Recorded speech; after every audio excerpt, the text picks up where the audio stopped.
Welcome to problem of the day 212. Find the minimum diameter of the pin when tau F equals 50 MPa. So we have a pin that is being pulled with a force of 100 kilonewtons.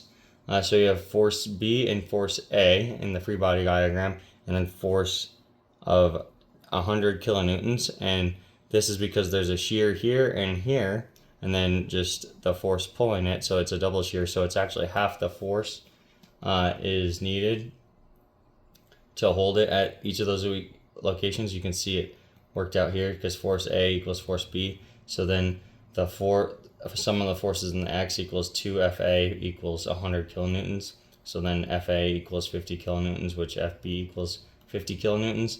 Then we need to find the minimum diameter, so tau equals P over A, that's the stress.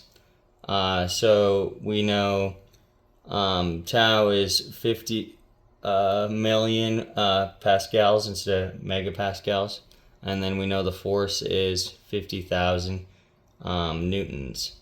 So then we need to find the cross-sectional area, is what ultimately what we're trying to find, which then you can use to find the diameter.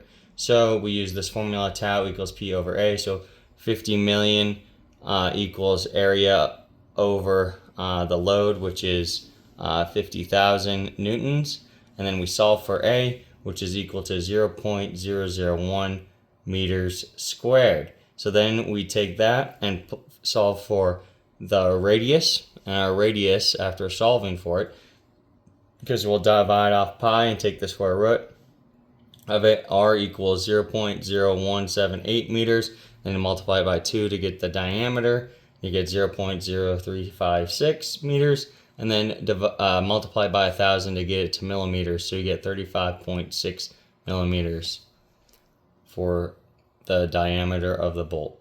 So I hope that helps.